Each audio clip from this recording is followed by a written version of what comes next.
नमस्कार साथियों, स्वागत है आप सभी का गुरु क्लासेस जयपुर में। जी हाँ दोस्तों, आज अपन बात करने वाले हैं स्पेशल सीईटी के लिए। सीईटी में 15 गुणा का फॉर्मूला क्या है और मैं व्यक्तिगत रूप से इसका विरोध क्यों करता हूँ। एक एक बात पर अपन गहनता से परिचर्चा करेंगे और समझने की कोशिश करेंगे कि क्या हमें इसका विरोध करना चाहिए या हमें इसका समर्थन करना चाहिए। और यदि मैं विरोध की बात कह रहा हूँ तो मैं क्यों कह रहा हूँ। यहाँ मैं किसी जन आंदोलन की बात नहीं कर रहा, मैं अपने व्यक्तिगत मत के आधार पर कह रहा हूँ कि भाई मैं तो इस बात से संतुष्ट नहीं हूँ। आप कितना संतुष्ट हैं कितना नहीं है, आप भी अपनी राय जरूर रखिए। चलिए, सबसे पहले देखो, इन सब चीज़ों पर जाने से पहले हमें समझना है कि ये वास्तव में 15 गुणा का फॉर्मूला क्या है। जब तक ये हमें फॉर्मूला समझ में नहीं आएगा तो समझ लेना फिर हमारी एक धारणा ये कि हमें तो विरोध करना है। क्यों करना है क्यों नहीं करना, ये इसी पे डिपेंड कर रहा है, फॉर्मूला पर है। लेकिन मैं अपना वक्तव्य दे चुका हूँ कि भैया मैं तो इस मामले का विरोध करता हूँ। क्यों करता हूँ, आइए समझते हैं। देखिए, 15 गुणा फॉर्मूला क्या है। मेरे हिसाब से ये वैसे आप सभी विद्यार्थियों ने समझ भी लिया होगा, लेकिन एक बार फिर भी मैं आपको समझा देता हूँ। इसमें क्या कहा गया है कि भैया जैसे मान लो कोई भी वैकेंसी निकली, उसमें 100 भर्तियाँ निकली हैं या 100 पद निकले हैं कि इतने पदों पर भर्ती होगी, तो और वो भर्ती सीईटी के तहत होने वाली है, सीईटी के तहत होने वाली है, कॉमन एलिजिबिलिटी टेस्ट के तहत होने वाली है। तो क्या कहा गया है कि भैया जैसे मान लो 10+2 लेवल की है, तो इसमें सीईटी के सबसे पहले इस भर्ती के लिए कितने बंदों को चयनित किया जाएगा, 1500। 15 गुणा कितना होता है, 1500।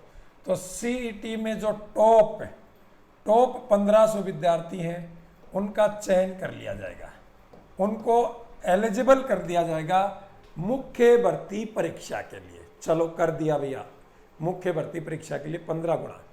इसके बावजूद फिर कैटेगरी वाइज जैसे ओबीसी है, एससी है, एसटी है, इसके अलावा टीएसपी है, विडो है और भी बहुत सारे हैं, उनके लिए फिर ये रखा जाएगा कि भैया पर्टिकुलर कैटेगरी से और जर्नल है, सभी कैटेगरी से कम कितने गुणा, 15 गुणा विद्यार्थी।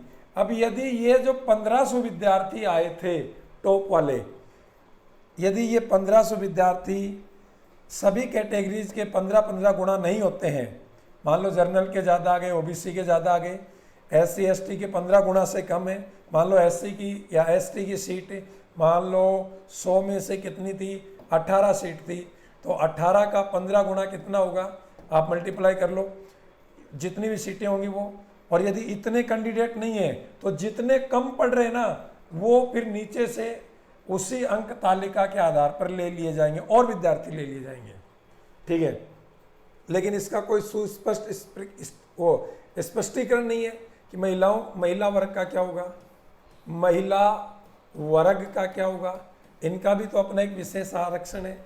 फिर क्या प्रत्येक कैटेगरी में टोटली 15 गुणा लिए जाएंगे या पुरुष और महिलाओं को अलग अलग से काउंटिंग किया जाएगा, कोई स्पष्टीकरण नहीं दिया गया है।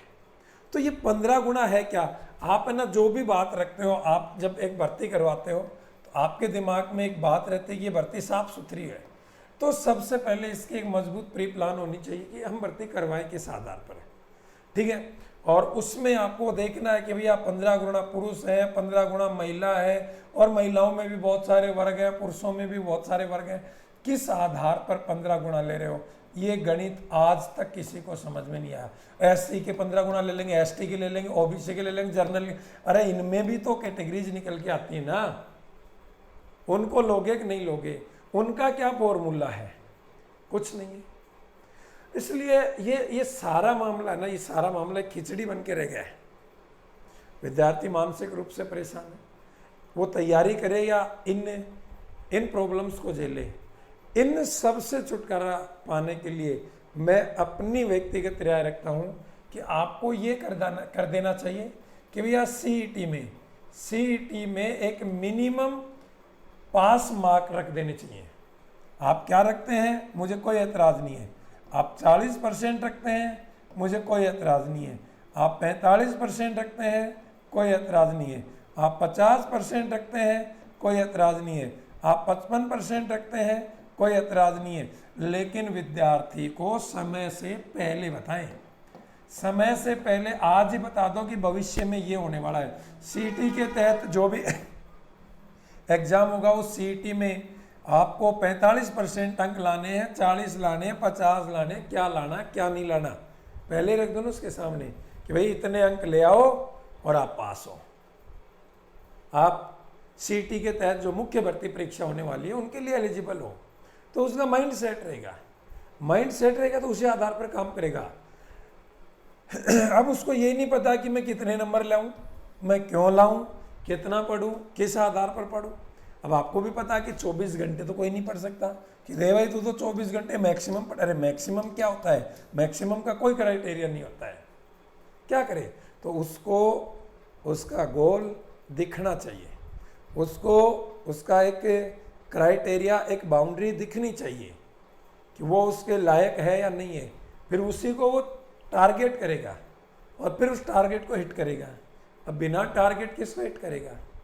इसलिए मैं ये कहता हूँ, मैं 15 गुना का मैं करता हूँ विरोध, और मैं एक मिनिमम पासिंग मार्क्स जो भी आप रखना चाहते हैं मैं व्यक्तिगत रूप से करता हूँ उसका समर्थन। मुझे इससे भी कोई एतराज़ नहीं है।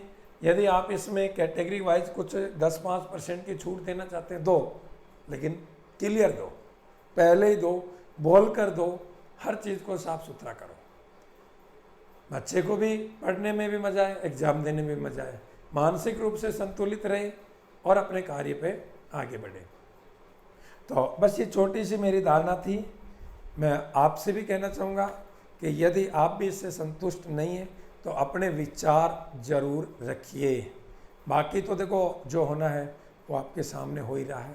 ठीक है दोस्तों, सभी को नमस्कार, जय हिंद, जय भारत।